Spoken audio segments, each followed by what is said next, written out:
con la cabeza agachada, sus manos en los bolsillos, preparándose para engañar a su iglesia al decirle que esta tercera persona o tercer Dios, esta tercera deidad que se ha inventado el catolicismo y el cristianismo, en realidad existe cuando no puede ser encontrada en la Biblia por ningún lado.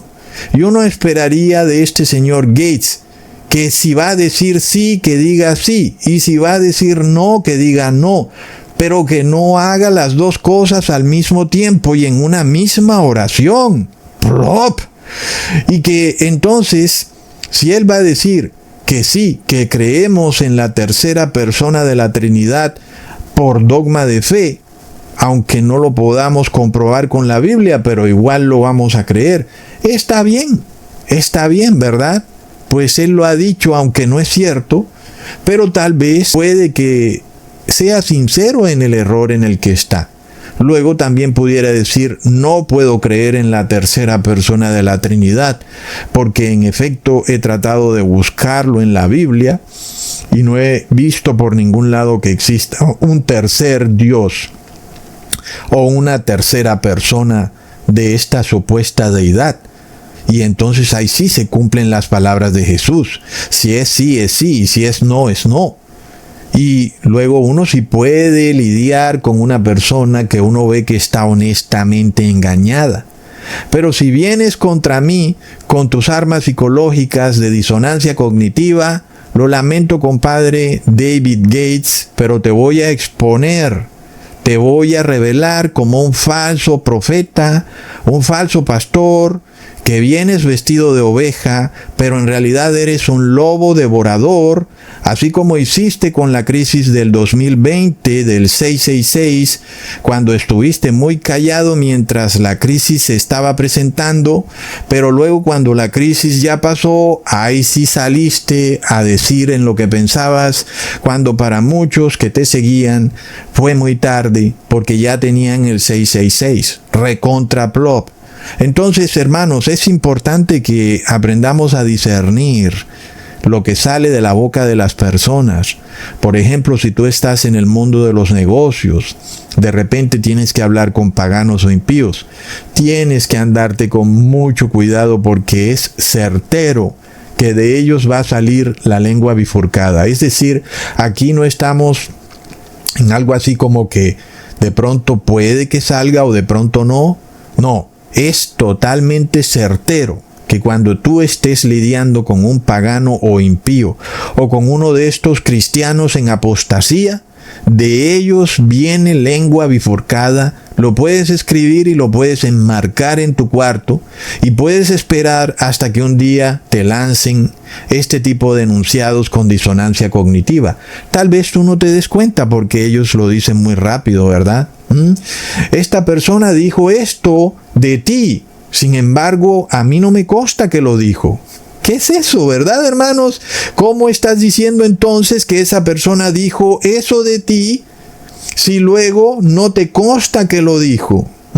Entonces, usan estas formas de comunicarse muy rápidas que si tú no estás poniendo atención, porque te estás enfocando en que primero te dijeron que alguien está hablando mal de ti y eso te causa un poco de molestia, y te causa un poco de rabia porque alguien está hablando mal de ti y otro te lo está revelando. Mira, tal persona dijo esto muy malo de ti, y tú te enfocas en que alguien o esa otra persona ha dicho algo muy malo de ti y luego no escuchaste lo segundo que dice este ser o esta persona, que es, a mí no me consta que esa persona lo haya dicho.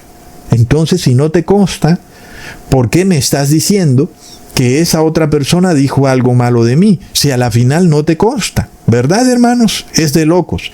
Entonces, en cuanto a este supuesto tercer Dios trinitario, las palabras de Jesús aquí son contundentes, hermanos. Es decir, uno no puede ni siquiera detenerse a preguntarse qué pasa con las personas, por qué creen en este tercer Dios, porque no hay ninguna explicación más de que son idólatras. No hay ninguna otra explicación. Esta gente busca excusas para su idolatría, porque es la única manera de que ellos puedan estar en pecado sin tener que arrepentirse. Ese es todo el meollo del asunto, ¿verdad, hermanos? Porque ellos no van a tratar de vencer el pecado hasta que no tengan la tal unción de este tercer Dios, ¿verdad? Y de esa manera no se arrepienten, porque no tienen una sensación interna. Yo no siento nada, Ecusatón, estoy esperando esta unción de este tercer Dios y luego yo me arrepentiré. Plop. Leamos en Juan capítulo 17, versículo 3. Y esta es la vida eterna, que te conozcan a ti, el único Dios verdadero, y a Jesucristo, a quien has enviado. Oh, no, hermanos, a ver, ¿dónde está el tercer Dios? ¿Verdad, hermanos? ¿Dónde está? Y yo veo a este señor David Gates con su cabeza agachada, su pecho hundido, sus manos en sus bolsillos. Dice una cosa y luego dice la otra. Es como la chimoltrufia, ¿verdad? Ya hemos hablado de este espíritu de la chimoltrufia, que como dice una cosa, dice la otra. Es algo que es chistoso, pero que es una realidad impresionante. A veces estos humoristas tienen una sagacidad de locos, ¿verdad, hermanos? De manera que Jesús lo dice ahora sí bastante claro, ¿verdad? Jesús no habla en disonancia cognitiva. Jesús te lo dice así de sencillo. Esta es la vida eterna. Conoce al Padre y a su Hijo, a quien has enviado. Y eso no es simplemente, sí, yo sé que existe el Padre y que existe Jesús. Significa obedecer sus mandamientos, ¿verdad? Es bastante claro. Y punto, fin de la historia. Aquí no hay más para dónde agarrar. Aquí no viene otra frase negativa que contradice lo que Jesús ha dicho, ¿verdad? Y de repente, si tú no quieres creerle a Jesús, bueno, ahí ese sí es tu problema. Si quieres creerle a un hombre con las manos en sus bolsillos, con la cabeza agachada, con su pecho hundido, ¿verdad? Entonces ya es tu problema, ¿verdad? Pero ya sabes la vieja maldición que dice, maldito aquel que confía en el hombre. Recontra plop. Ahora, hermanos, todas estas cosas son señales del fin de los tiempos. Porque nunca antes habíamos visto a estos pastores hablar de esta manera públicamente. Es algo de locos, que tú lo esperas de un político, pero de un pastor hablando en disonancia cognitiva, no lo esperarías jamás. Es una señal clarísima del fin de los tiempos. En el video pasado estábamos hablando precisamente de eso, cuando analizábamos la canción de Frank Sinatra, que decía que él lo había hecho a su manera, que nos revelaba una forma de hablar bastante clara, ¿verdad? Muy contundente toda la letra de la canción. Y luego analizábamos las letras de la generación Z, que dicen una cosa, que están contentos, luego decían que estaban tristes, luego decían que amaban a su mujer, a su amada, y luego decían que la odiaban, que le hicieron algo bueno, luego decía que le hizo algo malo. Pura disonancia cognitiva dentro de la canción. Y es lo que estamos viendo con estos pastores, que hacen parte de la generación Z, hermanos. Es de locos.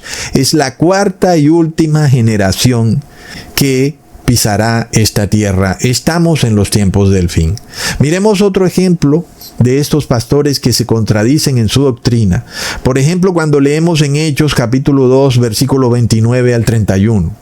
Varones hermanos, se os puede decir libremente del patriarca David, que murió y fue sepultado, y su sepulcro está con nosotros hasta el día de hoy. Pero siendo profeta, y sabiendo que con juramento Dios le había jurado que de su descendencia, en cuanto a la carne, levantaría al Cristo para que se sentase en su trono. Viéndolo antes, habló de la resurrección de Cristo, que su alma no fue dejada en el Hades, ni su carne vio corrupción. Aquí cuando el apóstol Pedro dice que el sepulcro del rey David permanece hasta hoy, no se refiere específicamente a la placa donde dice aquí murió el rey David, ¿verdad, hermanos? Se refiere a los huesos del rey David, que están ahí, ¿verdad? Y que no se han ido para ningún lado. ¿Y eso qué significa? Que no hay vida después de la muerte sin la resurrección, y que no hay vida fantasmal como nos han hecho creer estos líderes religiosos. Que el ser humano no puede vivir en forma etérea, como si fuera un fantasmita, sino que solo puede vivir si sus huesos son de nuevo unidos a sus ligamentos, y de nuevo tienen músculos, y luego tienen piel, y de nuevo estamos ante un cuerpo humano con vida. Entonces ahí sí ha vuelto a la vida ese ser humano. Pedro entonces lo deja bastante claro cuando dice: ahí siguen los restos del rey David, que además también probaba que el rey David no era el Mesías, porque ahí seguían sus huesos en su tumba, ¿verdad? Pero del Mesías el rey David sí dijo que su alma no sería dejada en el Hades, ni su carne vería corrupción. De manera que hoy en día esta frase es entendida totalmente mal por los religiosos o cristianos cuando piensan que Jesús viajó al infierno en espíritu, y que su espíritu no fue dejado en el infierno y que salió de los infiernos, ¿verdad? Eso vemos que no tiene ninguna lógica con lo que el apóstol Pedro está explicando.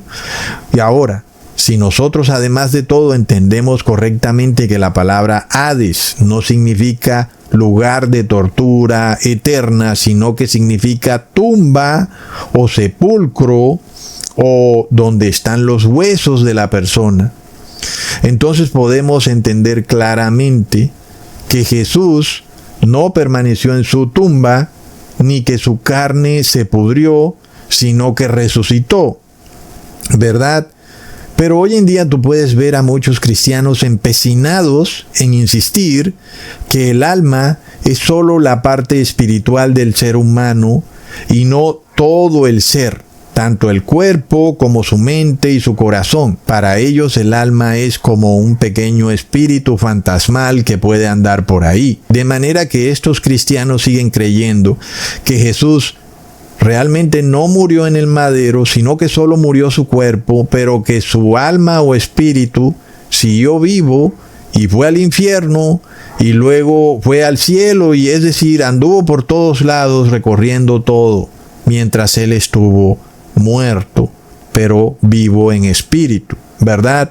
Pero miremos una contradicción con respecto a esa ideología en Lucas capítulo 23, versículo 46.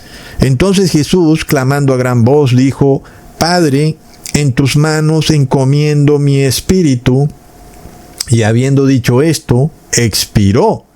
Entonces es un versículo bastante contundente cuando Jesús nos revela que su espíritu quedó en poder del Padre eterno. De manera que uno se pregunta, ¿cómo pudo Jesús haber permanecido vivo durante los 3 días que su cuerpo estuvo en la tumba, como dicen la mayoría de cristianos, que inclusive dicen que en espíritu bajó al infierno, cuando ya estamos viendo que Jesús deja muy claro el asunto al decir que su espíritu quedó en manos de su Padre eterno, ¿verdad?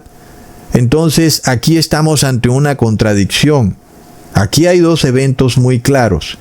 Y uno se pregunta, si fuera cierto que Jesús siguió vivo después de haber muerto en el madero, pero en forma espiritual, ¿cómo pudiera ser